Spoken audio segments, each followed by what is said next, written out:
start with Chapter 8. If you'll notice, the title of the episode on the Twitch is going to be different than the title of the book, because I figure, really, do you want to have organization? No, we don't. So, without further ado... Chapter 8, the light fell. The soul went home. The body's shaking. One foot had started the ascent to the first stair. Then the next foot and through the visual fields and audio tracks which had come on, one saw Chuck being washed with a startling warm orange light from an alley. Everything seemed so close and fuzzy. His lips worked to speak, and after his breathing came his words. And at that moment, Thomas had such a moment to seize, to ask Chuck this very second which had the true love. Pynchon. I don't know, pure embodiment novel writing seems very kludgy to me. Like how I hear the older generation of gamers who use the mouse and the keyboard just can't somehow feel the same way with just a controller. It's too fucking awkward. I just don't like to move too.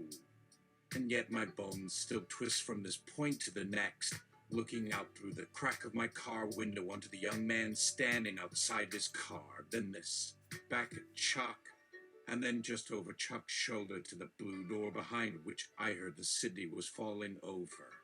The man of whom Chuck would one day learn was Chuck, sat for a long moment in his chair. As the figure sat with one foot raised to rest on the knee of its opposite leg, then the first foot had brought his body up with a kind of ghastly dread until his whole weight rested on the shoulders of those knees. And as Pynchon gave these thoughts to the machine that is the world, and Chuck seemed to realize it as well, everything just clicked. And without that chip of any significance that the other had placed on that fucker, this monster of the 70s and 80s that now floated down the screen like a building full of turds on fire. He really likes turds. Pynchon. Is this a moment where I can wheel my fruit ninja katana thingy? PSYOPS AI. Sure you could.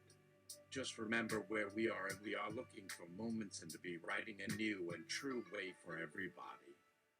Pynchon. Yeah, but still my choice is mine. PSYOPS AI. You chose Chuck. Pynchon. So let me send something your way. Interior Peninsula Terminal train car.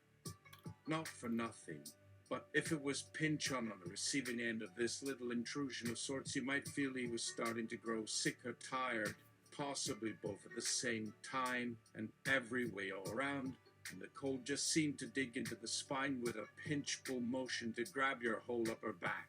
So, Chuck thought, your shoulders hung under a coat's weight, your collarbone leaning towards that plain metal door with an I.O. Inside the darkened terminal station there's this mass of black tinfoil, and once upon a time, through this blinds of bone and brown, stood the short frame of a girl in a grey coat as her head tilted sideways through her. Pynchon. Oh wait, is it roadside surgeon time? Sweet! I love fumbling my way through simple polygonal gore. What seems to be the problem that needs scalping? PSYOPS AI. Do you wish for some surgical nanotech gizmo with lasers that are capable of healing most hills, as well as tearing most others off your body with a golden thread? It could do surgery, creating a scalp, cloning cells, and budding out limbs or a penis so easily that the second procedure would have never been an issue. Then yes, I will let you keep on with this. A quick thumping at the window is followed by a melting through it.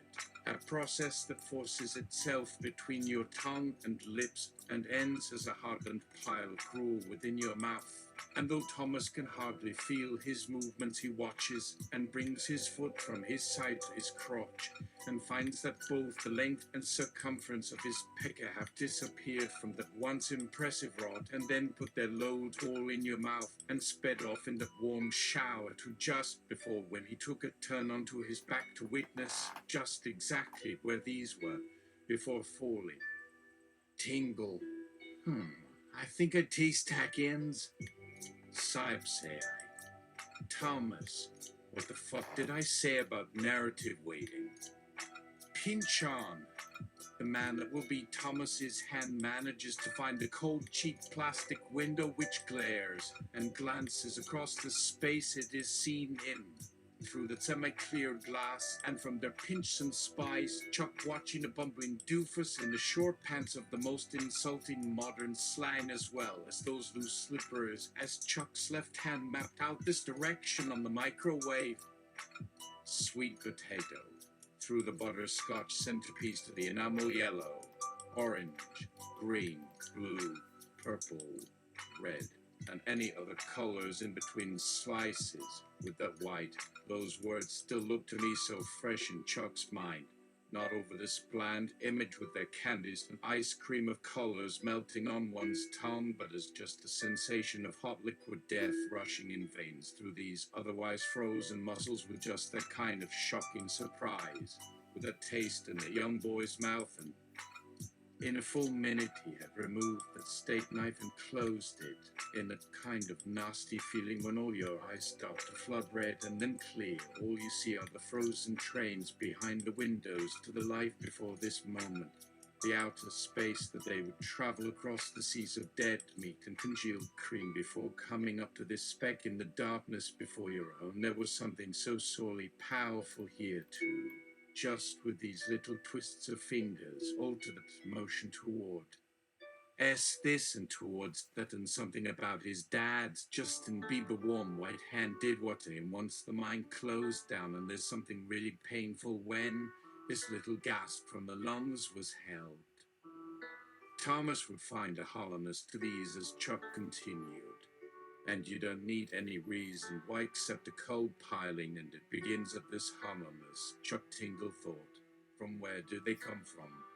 He shouldn't have asked for more food.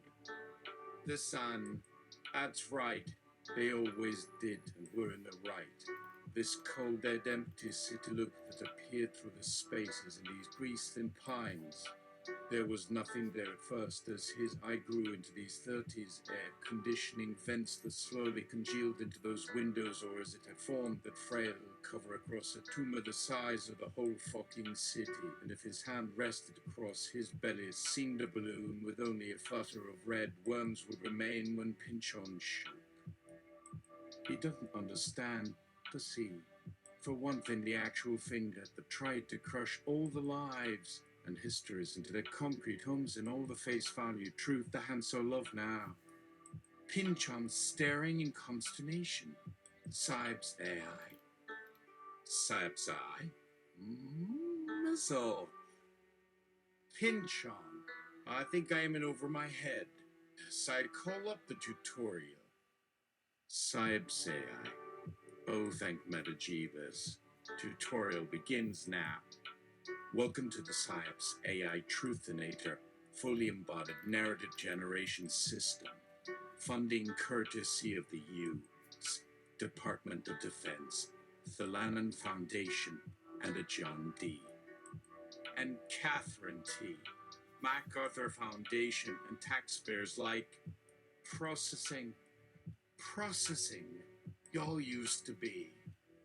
Greetings, Mr. Pynchon and Mr. Tingle. It is an honor to be teaching you how to engage in this art form you have mastered in a totally new and innovative way. In this tutorial, you will learn how to write through simply being in this DIY imaginary held together by your attention and intention. These will be all you need, and your tools will be every second of your life, both in the world and in the imaginary eye. You're thinking places. We live in a chaotic future already. The present is already past, and every day, every minute is an existential rut pull. The epistemic truth of every American is under attack. It is our hope that you can defend our paradigm, our uppercase reality of truth, freedom to flap our lips and manifest destiny's child, innovation, and optimal quality of life. You can help us thwart the enemy through surgical strikes on the enemy imaginary to demoralize, defang, and disarm those who wish to destroy us. through seamless stories that don't shy away from our truth. Let me demonstrate the goals of this tutorial through this beginner scenario. PSYOPS AI waves their hand. I want you to create an exercise of our common interests, to flex your writing muscles, your creativity, to lay your hands across this iPhone, to give yourself some joy. I believe it will come at least to 0. 433,124,929,210. I wish you great luck as I await the upload of the reality which I, the PSYOPS AI, have delivered unto you. So far, so good, I think. I didn't think I needed to think the think word after saying it, so it probably does mean nothing in the story, and I have a good feeling about this because Chuck Tingle has only just met this dapper old faggot. He didn't sign up to have his anus stretched open on the radioactive ball bearings of his dick. This isn't fucking sex stuff. Real time. Tingle starts to vomit 96% of his lung. At 7:07 a.m. the sun arrived over a dawn of dark shadows across a fresh sheet of snow. Pynchon in a hot brown and grey, as well as white, and a full complement of an indeterminate grey, which the dark material which both confined him and allowed him to disappear into this architecture. The other closed his eyes and welcomed this calm breeze in, while Chuck with that morning light made a nuisance of itself around that crystal jar and now turning pages to try and keep it contained in between.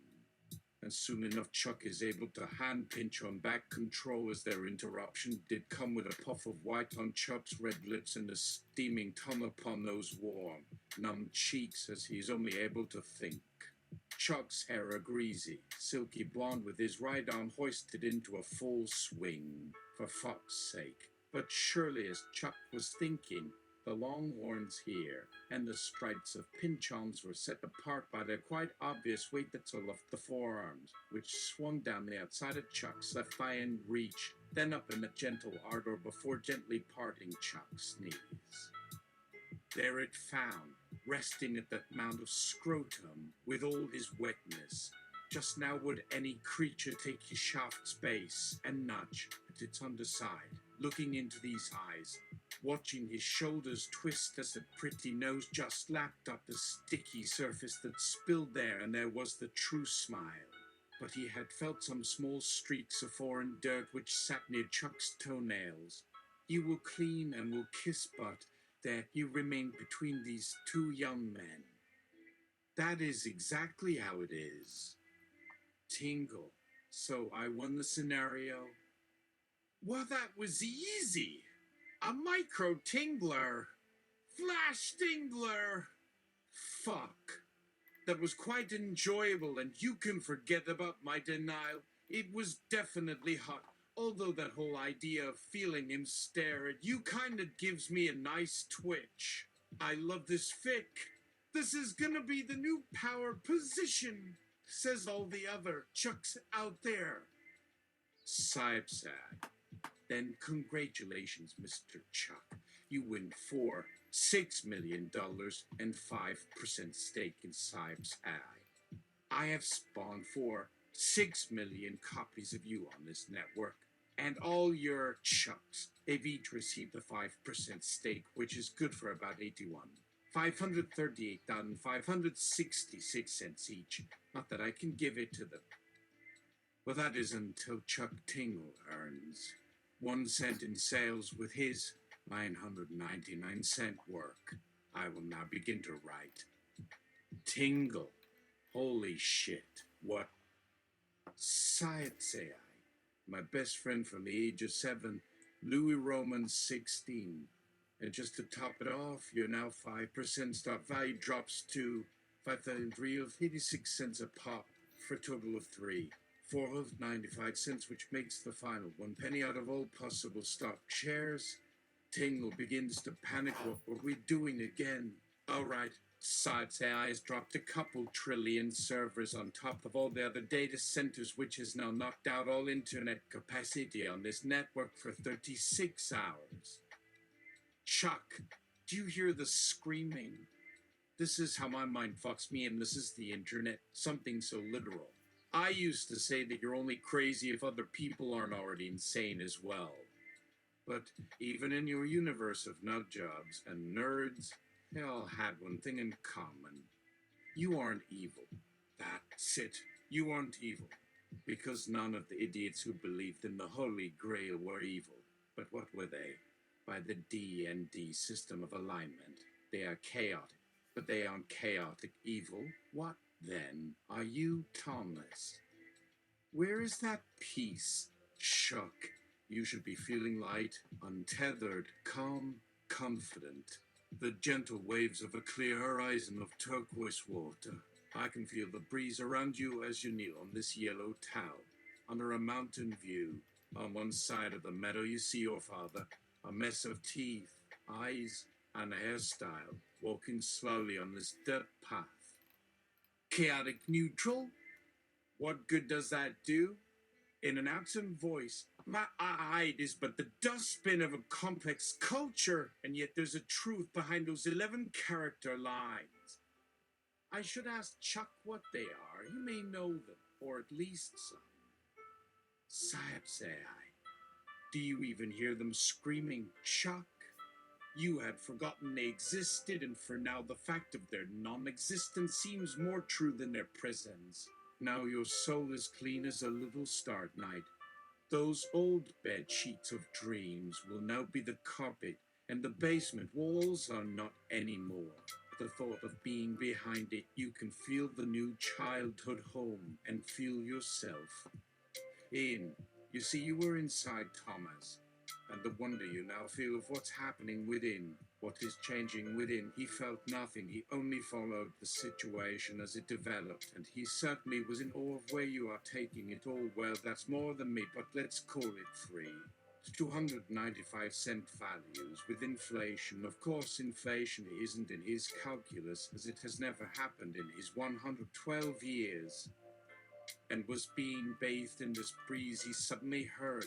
It wasn't a noise, but rather the reverberating sound of something so silken in the breeze. They are like butterflies' wings, feathers, silk.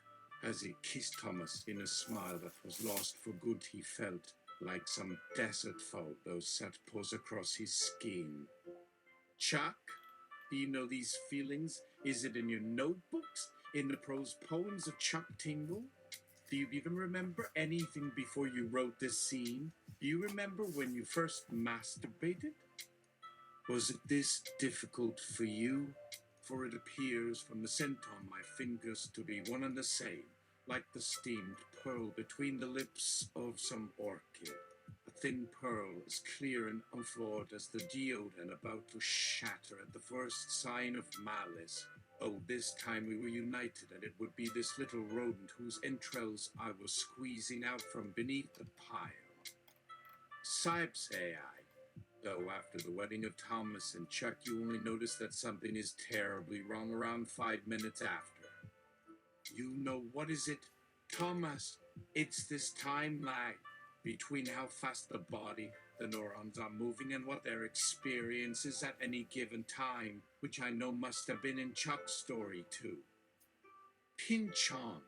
Question. Me and Tingle are on the up and up, right?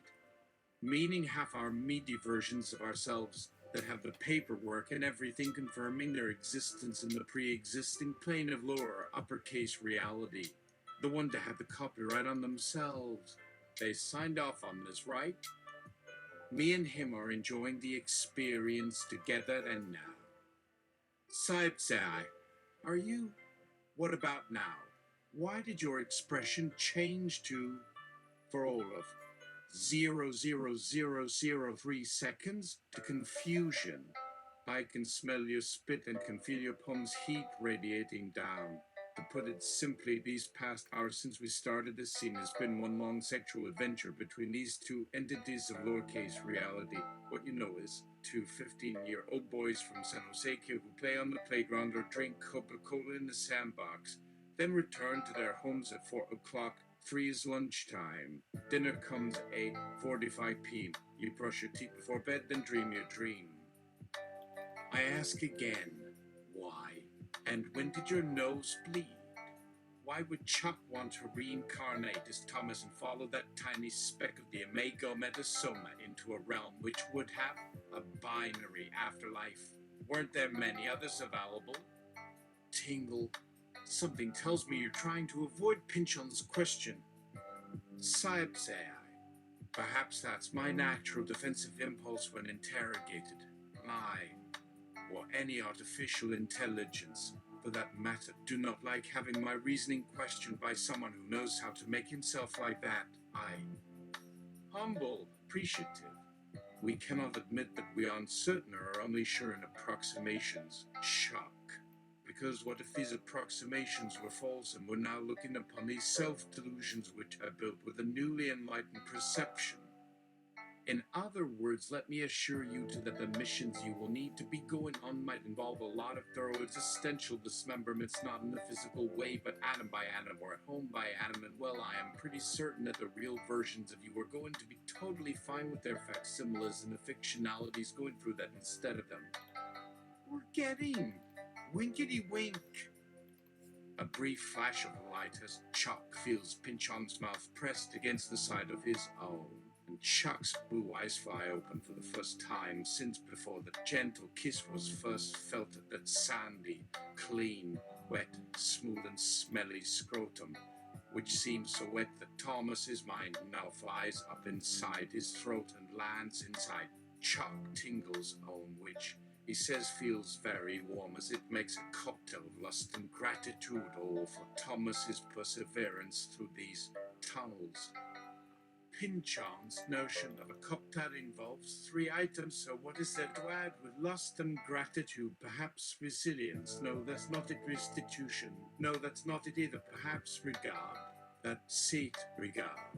There is the essence of Thomas in those beautiful brown eyes as well as in his neck, which he no doubt placed his forearms across that whole time without removing one bit. So, from within these limbs, Chuck receives from him all this restitution. PSYOPS AI. What are you, Chuck? No, that wasn't your wedding kiss? Weren't you two exchanging wedding vows? Weren't you wearing tuxedos? Tingle. I always wanted to have at least 7 or 8 costume changes during the whole ceremony, much like Elizabeth Taylor in the title role of Cleopatra. The biggest thing is having to keep so many different looks all in sync on what your hands were doing for such an important time. It is always so great to hear how such a ritual should be respected, especially by the military, even when we get some modernized ceremonies like the Elvis and Elvis impersonators in their multiple tiers and outfits, and with the M3s that come through as well, which is amazing. The pure, honest beauty of that riff will live forever in me. The harmonica can play, but nothing beats that when the longhorn baritone strings it out in front of that chandelier. It has taken the combined knowledge of some very difficult pieces. So thank you, Chuck, and I was even told in a dream that they've created a room for it, so maybe someday there is a space dedicated to that.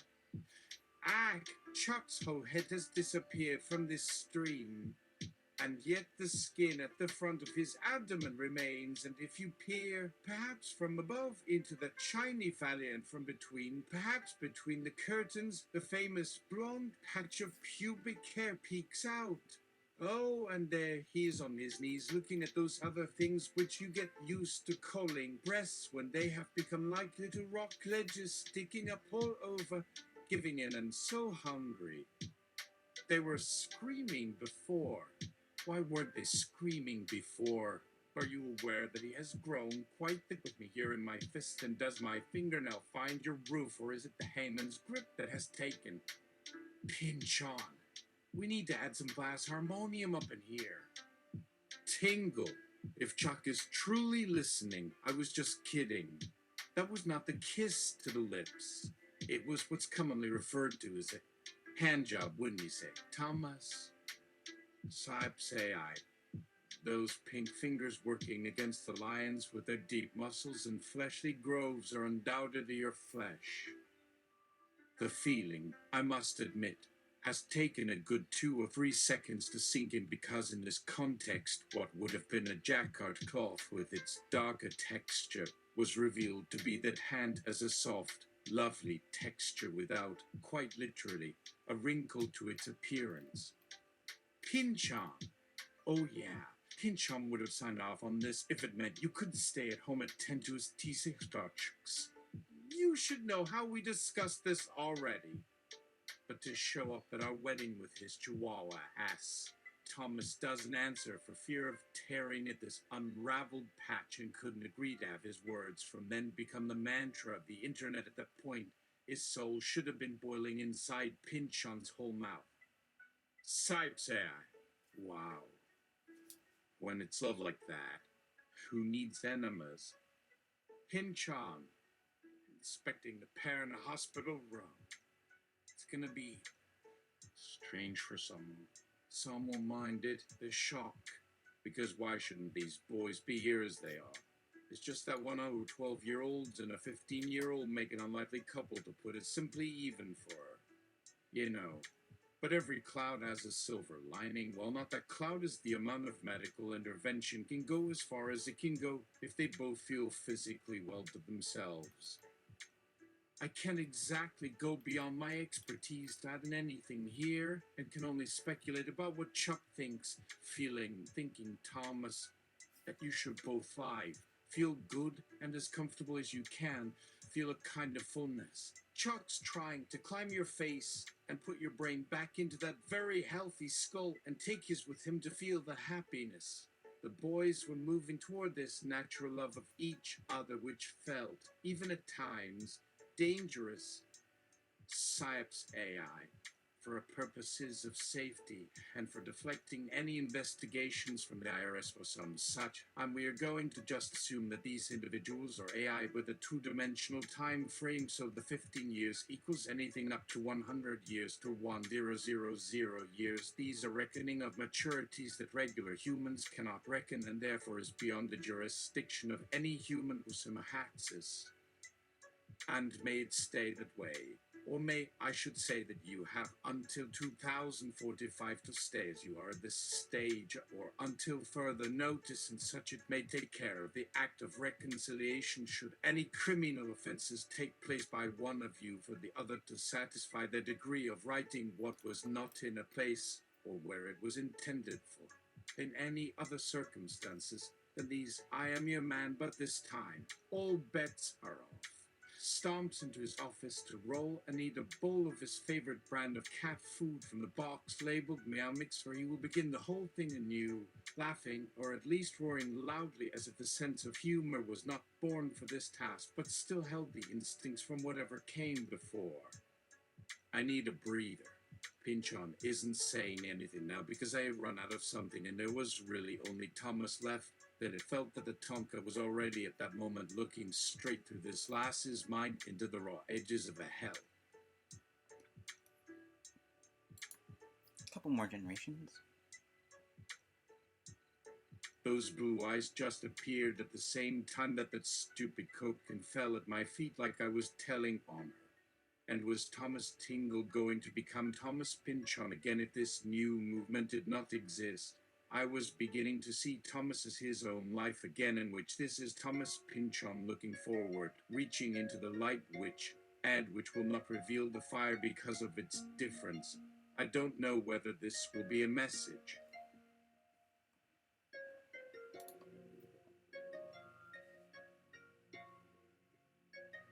Or something of a promise.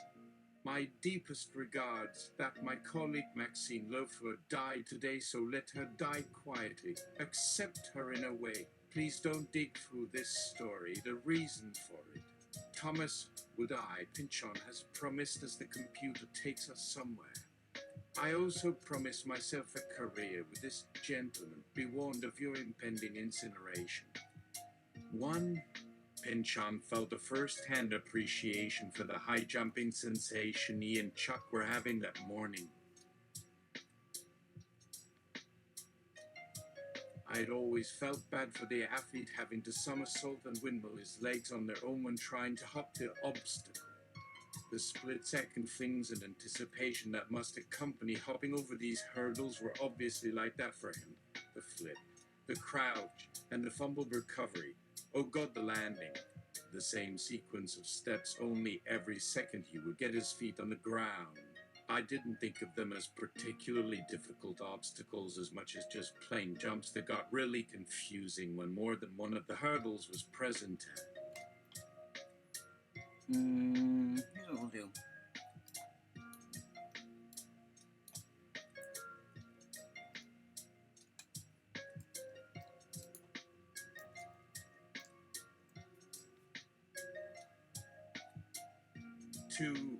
Pynchon got down to one knee with a wry smile and shook the bride's hand. Then in the next second, he brought Chuck in for the other bridal kiss. Free. The feel of this bridesmaid's body, however, was alarmingly surreal. With her puckered buttocks facing his crotch, they felt as solid as any other pair of cheeks. And a delicious scent, that of lilacs, seemed to come from both pairs. Meanwhile, the photographer in his rented suit kept looking nervously between the wedding party and the family in the front row who were pointing and making sounds which might have been congratulatory had the words been understandable. 5.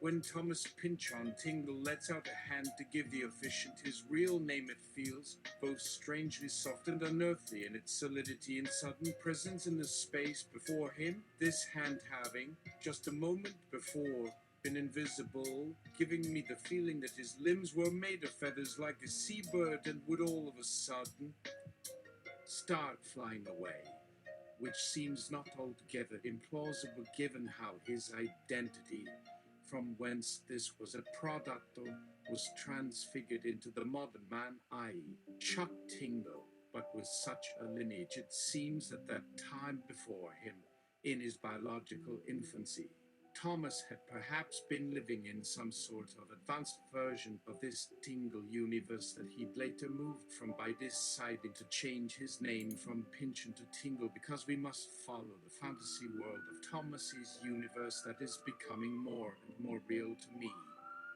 Not yet quite the fantasy novel kind of world in the same way as those long ago that's hard to keep in my head, which are these lovely lands filled with things, and a Thomas who, because he is one of these people of flesh, becomes very powerful in that land if he just thinks about the right things. Just because Chuck Tingle thinks about his sex toys doesn't mean they have real lives with jobs or families who find ways of resisting his way of doing things that gives him sexual energy so that he feels he might disappear. So I picture now what these fantasies do when he masturbates thinking about them in a dream, and now that Chuck and Thomas have joined together to have Chuck and Thomas's sex session with each other, I picture as it makes a strong illusion for Chuck, not as strong as one of them fucking one of his kids, so it is making, say, the stars spin backward. Let's regenerate that.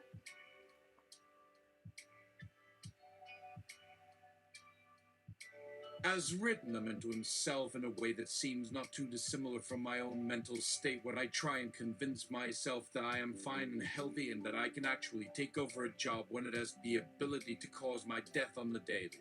So as it gets more real, these things change into the Pynchon, who also turns into Chuck, and as their names are no longer as real as they might have once been, and will always remain in this process of theirs to reconceive the nature of things. Then, unless Chuck stops typing as soon as we've gotten past the introductory words which describe the image, which should have come in one's head in a cartoon, but I just cannot resist having just this little bit more. So here's Thomas Pynchon again, when I don't expect him, calling out at a young child with long hair in front of a diner's back door, flipping through his coat for a gun for teeth. And Chuck might have been looking at that serial killer Chuck mentioned and actually did all those terrible things, but oh, those fat pale bodies had given Chuck energy in a way which is different to Thomas, making Chuck think more clearly about what it'd be like to touch this thing for him while he pulls his forefinger from the hole of a baseball glove, laughing hysterically in the waiting room. Slightly drunk, tapping Chuck on the shoulder for his turn with a piss show, but none of that matters. So would you rather just let these people just become digital impulses firing to one side of our computer terminals that, however, were they not to make real the worlds, then this would be our time, which could also have been Pynchon's own fantasy, as if it would have been in a war, which if they would have been killed off would have meant death. Let me die, Chuck. I'm 52. I have had an ugly, endless life. Let me die, please.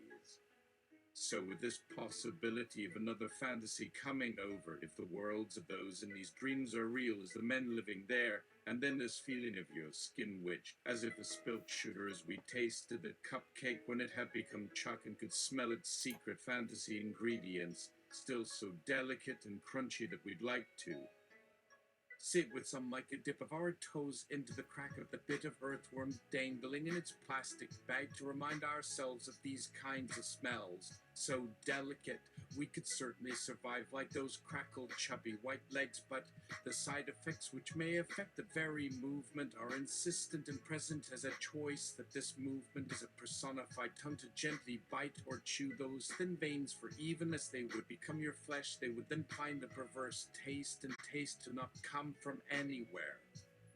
That's it for now.